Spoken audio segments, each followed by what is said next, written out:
Hello guys, welcome back to Shikshalytics. আমি অমিত। আশা করি তোমরা সবাই ভালোই আছো। আজকে আমরা শিখবো ডিগেট ফর্মুলা আমরা এক্সেল কীভাবে ইউজ করি। এবারে ফার্স্টে আমাদেরকে জানতে হবে যে ডিগেট ফর্মুলা আমরা কেন ইউজ করি।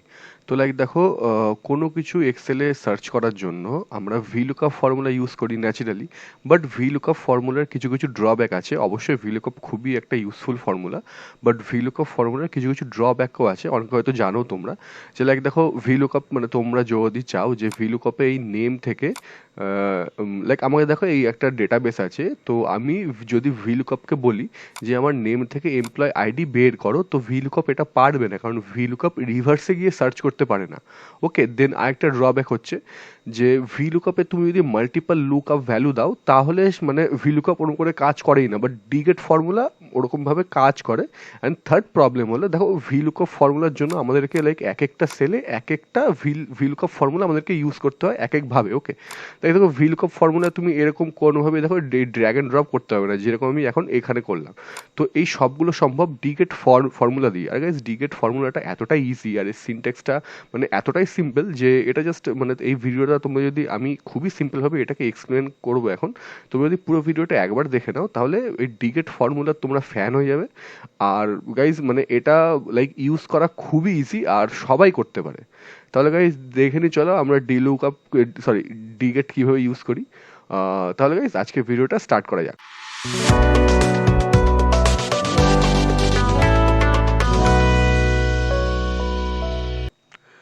তাহলে গাইজ দেখে নাও, আমার কাছে এখানে একটা সিম্পল ডেটা আছে যার মধ্যে employee ID, name, region, sale আছে।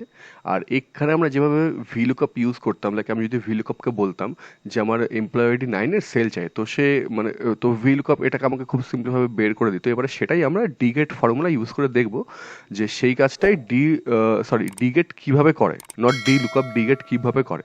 তো চলো আমরা সিনট্যাক্সটা লিখি ইকুয়ালস টু, আমি দেবো হচ্ছে ডিগেট, ওকে, প্যারেনথিসিস অন করলাম। এবার ডেটাবেস বলতে আমার পুরো ডেটাটা লাগবে। ওকে, তাহলে আমি দিলাম কমা।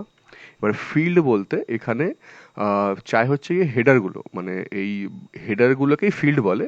তো আমার কোন ফিল্ডের রেজাল্টটা চাই, সেল। ওকে, তো আমি সেল এখানে ডাইরেক্টলি টাইপ করলাম। ওকে, যে আমার সেলের চাই। এবারে এই ফিল্ডটা মানে তিনভাবে ইউজ করা যায়। এবারে সেই তিনটে ওয়ে কি সেটা আমি এরপরে তোমাদেরকে দেখাবো। ওকে, এরপরে ক্রাইটেরিয়া কি, ক্রাইটেরিয়ায় আমি শুধুমাত্র এমপ্লয় আইডি বা সেই আইডিটা দিলে হবে না, যে সিঙ্গেল সেল করবো সেটা করলে হবে না, আমাকে এই দুটোই একসাথে সিলেক্ট করতে হবে। ওকে, তাহলে আমি করলাম প্যারেনথিসিস ক্লোজ, দেন এন্টার। দেখো 109-এ 22,000। ওকে, চলো চেক করে নিই। 109-এ 22,000। দেন আমরা যদি 104 করি, দেখো কত আছে, 25,000। চেক করে নিই আমরা, 25,000। ওকে, 111 সাপোজ, 32,000, দেখো 32,000। ওকে, এবারে আমি যেটা বলছিলাম যে এই ফিল্ডটাকে আমরা তিনভাবে ইউজ করতে পারি। ধরো আমি সেলটাকে এখান থেকে আমি ডিলিট করলাম, ফার্স্টে আমি কেটে দিলাম। দেন ফার্স্টে তো আমি দেখালাম যে তোমার কোন ফিল্ডে চাই সেটা তুমি ডাইরেক্টলি নামটা টাইপ করতে পারো, বা তুমি আরও একভাবে ইউজ করতে পারো যে এই টেবিলে এই সেলটা ক নাম্বার কলামে আছে। ওকে, লাইক 1 2 3 4, তো এটা 4 নাম্বারে আছে, দেখো আমি সিম্পলি 4 টাইপ করলাম, দেখো রেজাল্ট সেম আসবে। ওকে, বা আরেকভাবে ইউজ করা যায়, দেখো আমি 4টাকে ডিলিট করলাম, যে এই সেলটা লাইক কোন সেলে আছে। ওকে, মানে এসএলইটা কোন সেলে আছে, দেখো এটা E2, বা আমি E2 না করে ডাইরেক্টলি সেলে ক্লিক করলাম, দেখো সেলটা চলে এলো, এন্টার করলাম এভাবে। ঠিক আছে, তো ডিগেটে ফিল্ড এই তিনভাবে আমরা ইউজ করতে পারি কাজ করে। ওকে, এবার চলো আমরা নেক্সট এক্সাম্পলটা দেখি। চলো ফার্স্টে আমরা এই হেডারগুলোকে কপি অ্যান্ড পেস্ট করলাম এখানে, Ctrl+C and Ctrl+V using. And then আমি এখানে কি করব, আমি এখানে সিম্পলি একটা এমপ্লয় আইডি রাইট করলাম। এবারে আমার কি চাই, আমি এখানে একটা ফর্মুলা লিখবো ডিগেটের, আর সেটা আমি ড্র্যাগ করবো, যেটা ভিলুকআপে হয় না, বাট দেখো ডিগেটে হয় সেটা। ওকে, তো চলো আমরা দেখে নিই। ইকুয়ালস টু, আমরা দেবো হচ্ছে ডিগেট, প্যারেনথিসিস করলাম অন, দেন ডেটাবেস আমার পুরোটা চাই। ওকে, দেন আমি দিলাম কমা। দেন আমার ফিল্ড চাই, ফিল্ডে কী চাই, আমার নেম, তো আমি সিম্পলি নেমে ক্লিক করলাম, বা তুমি আমি আরও যে দুটো মেথড বললাম সেটাও তুমি করতে পারো। ওকে, দেন আমি কী দেবো, ক্রাইটেরিয়া। ওকে, ক্রাইটেরিয়ায় আমি এই দুটো আবার নিয়ে নিলাম।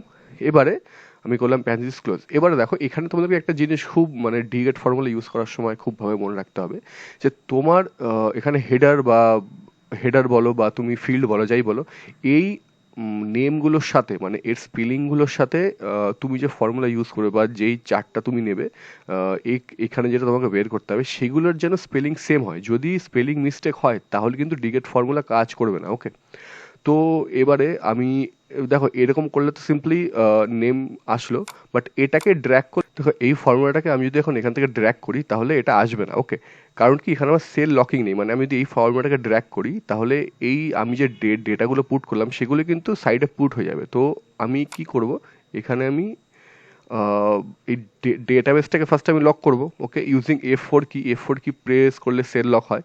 আর তারপরে C2 মানে আমার যে ফিল্ড সেটাকে আমি খালি ডাইনামিক রাখবো, কারণ আমি যেহেতু রাইট সাইডে ড্র্যাগ করবো তো ড্র্যাগ করলে শুধুমাত্র যাতে এটাই ড্র্যাগ হয়, okay, like region and cell wise drag হয়, নাকি আমার যে ক্রাইটেরিয়াটাই পুরো ড্র্যাগ হয়ে যায়। ওকে, তো তার জন্য আমি ক্রাইটেরিয়াটাকেও আমি লক করব, কারণ আমি যদি ক্রাইটেরিয়াটাকে ড্র্যাগ করে দিই তাহলে এটা যদি রাইট সাইডে শিফট হয়ে যায় তার মানে কি এই যে সেলটা আমার সিলেক্ট আছে এটাও তো রাইট সাইডে শিফট হয়ে যাবে, বাট সেটা তো আমার দরকার নেই। ওর জন্য আমি দুটোকে লক করলাম, দেন আমি করলাম এন্টার। এবার দেখো আমি যদি ড্র্যাগ করি দেখো চলে এলো পরপর। ওকে, আমরা চেক করে নিলাম 105, ওকে, নেম 6 ওয়েস্ট অ্যান্ড 40,000। আমরা আর একটা কিছু দিয়ে চেক করি, চলো 108, কি রেজাল্ট আসলো, name 9, okay, region east and 27,000 is a sale. Okay, simple. এবারে এই জিনিসটা VLOOKUP দিয়ে হয় না। ওকে, তাহলে এরপর গাইজ আমরা দেখব যে VLOOKUP যে রিভার্স লুকআপ হয় না সেটা আমরা ডিগেট থেকে কীভাবে পাবো। ওকে, তাহলে চলো আমরা ফার্স্টটাকে নিয়ে নিই like name and then employee ID. তাহলে ফার্স্টে আমরা নিই name, okay, Ctrl+C Ctrl+V, then same for employee ID নিলাম। এবারে সাপোজ আমার নেম চাই এখানে নেম 5, তো আমি সেম Ctrl+V Ctrl+V পেস্ট করে দিলাম। দেন আমার চাই এখানে এমপ্লয় আইডি যে আমাকে রিভার্স থেকে এমপ্লয় আইডিটাকে আমাকে বের করবে। ওকে, চলো আমরা ফর্মুলাটা লিখে নিই, equals to Dget, okay, parenthesis on, database আমি পুরোটা সিলেক্ট করলাম, দেন আমি দেবো কম। এবার ফিল্ড আমার তিনভাবে আমরা ইউজ করতে পারি, আমি তোমাদেরকে আগে এক্সাম্পল দেখালাম। তো আমি সিম্পলি এখানে 1 টাইপ করবো। ওকে, 1-এর জায়গায় আমি এটাকে সিলেক্ট করতে পারতাম ডাইরেক্টলি, বা আমি পুরো নেমটাকে এখানে টাইপ করতে পারতাম in the double quotation. Okay, and then criteria কি যায়, আমার নেম এটা, ওকে, প্যারেন্থেসিস ক্লোজ, এন্টার। দেখো 104, নেম 5, 104। ওকে, এখানে আমি যদি নেম 5-এর জায়গা নেম 6 দিই দেখো কি আসবে, 105। ওকে, তো এইভাবে ডিগেট দিয়ে রিভার্সেও লুকআপ করা যায়, যেটা VLOOKUP-এ পসিবল নয়। গাইজ এবার আমরা দেখব যে মাল্টিপল ক্রাইটেরিয়া দিয়ে কীভাবে আমরা, মানে যেটা VLOOKUP-এ হয় না মাল্টিপল ক্রাইটেরিয়া ইউজ, বাট আমরা ডিগেটে সেটা ইউজ করতে পারি, সেটা কীভাবে করি আমরা এখন সেটা দেখবো। চলো তাহলে আমি সিলেক্ট করে নিলাম, চলো employee ID, name and sell.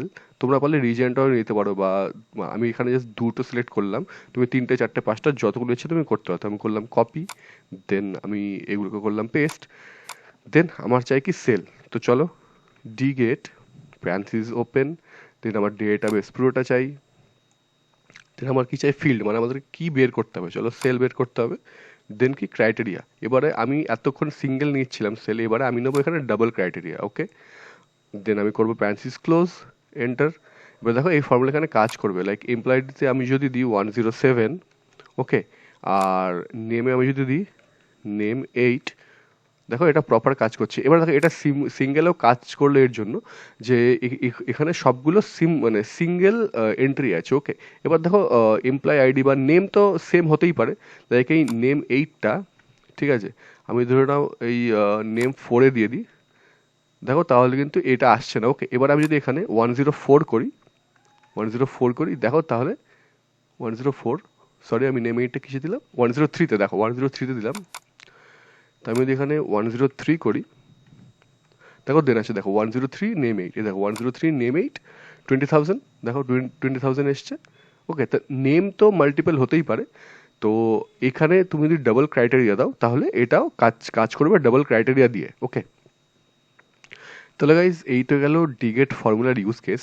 But দেখো কোন মানে ডিগেট ফর্মুলারও কিছু কিছু ড্রব্যাক আছে, লাইক আমি তোমাদেরকে বলি, মানে ফার্স্ট অফ অল তো তোমাদেরকে দেখতে হবে যে তোমার যে ফিল্ডের নেমগুলো আছে সেগুলো যেন এক্স্যাক্টলি তুমি যে রেজাল্টটা বের করতে চাও তার যে ফিল্ড আছে তার সাথে যেন সেম ম্যাচ করা চাই, না হলে কিন্তু ডিগেট ফর্মুলা কাজ করে না। ওকে, সেকেন্ড জিনিস কি দেখো, ডিগেট ফর্মুলাটা লাইক কি বলবো ইনভেন্ট করা হয়েছিল কারণ ডেটাকে রিপ্রেজেন্ট করতে পারে। লাইক দেখো আমি এখানে যদি এমপ্লয়েডের সেল আমি যে এটাকে বের করেছিলাম, এখানে যে 111টা আছে এটা এখানে ইউনিক আইডি আছে। ওকে, ধরে রাখো আমি এখানে ওই 106টাকে আমি যদি 111 দিয়ে দিই, দেখো এটা কিন্তু লাইক এরর আসলো, নাম্বার এরর। এর কারণটা কি, যে এটা হচ্ছে এখানে মাল্টিপল ভ্যালু আছে, এখানে মাল্টিপল লুকআপ আছে, ওর জন্য নিতে পারে না। তার মধ্যে কথা হচ্ছে যে এটা কিন্তু যদি ইউনিক আইডি না হয় তাহলে কিন্তু ডিগেট কাজ করে না। এবার আমি আরেকটা তোমাদেরকে ড্রব্যাক দেখাই, যে লাইক দেখো ভিলুকআপ ফর্মুলায় আমরা যেরকম করি, যে দেখো এখানে যে নেম 6 আছে, আমি যদি এখানে লিখি নেম 7, ওকে, দেন আমরা যদি মনে করি যে আমি এইটাকে ড্র্যাগ করব, তাহলে কিন্তু এরকম করে ডিগেট কাজ করে না। এর কারণটা কি, দেখো আমি যদি এই সিনট্যাক্সটাকে অন করি, এখানে দেখো ডেটাবেসটা মানে আমি যেহেতু এখানে ড্র্যাগ করলাম, দেখো এই পুরো ফর্মুলাটা কিন্তু নিচে মানে নিচে চলে এসছে। ওকে, এর ডেট যেটা আছে সেটাকে আমরা লক করতে পারতাম, বাট এটা এরকম করে ড্র্যাগ করলে হয় না। আর ক্রাইটেরিয়া যেহেতু আমরা ড্র্যাগ করলাম, তার মানে কি ফিল্ডে খুঁজছে এই নেম 6, বাট নেম 6 নামে তো কোনো ফিল্ড নেই এখানে। তো এইভাবে ডিগেট ফর্মুলা কাজ করে না, ঠিক আছে। এবার দেখো এটাকে তুমি একভাবে ঠিক করতে পারবে, এই নামটাকে তুমি যদি এর আগে ইফ এরর দিয়ে দাও, ইফ, ওকে, দেন প্যারেন্থিস অন করলে ডিগেট লিখলে, দেন আমি লাস্টে দেবো কমা, দেন আমি যদি কোটেশনে লিখে দিই ডুপ্লিকেট ফাউন্ড আমরা লিখলাম, দেন কোটেশন বন্ধ, প্যারেন্থিস ক্লোজ, দেন এন্টার। দেখো তাহলে এখানে 111 যেহেতু ডুপ্লিকেট ভ্যালু আছে, মানে ইউনিক ভ্যালু নেই, তো এখানে ডুপ্লিকেট ফাউন্ড আসবে। এটা অ্যাকচুয়ালি ঠিক করা না, এটা একটা ড্রব্যাক।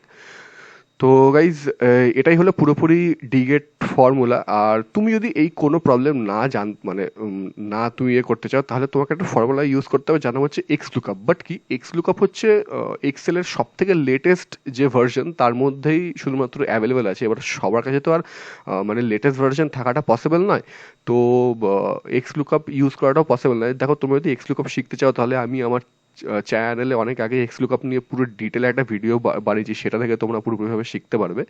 তো গাইজ এটাই হলো পুরোপুরিভাবে ডিগেট। তা তোমরা যদি ভিডিওটা দেখে কিছু শিখে থাকো, তাহলে please like, comment, share, subscribe করো, সাপোর্ট করো। অ্যান্ড গাইজ আজকের জন্য তাহলে এইটুকুনি থাক। Have a great day. Thank you guys.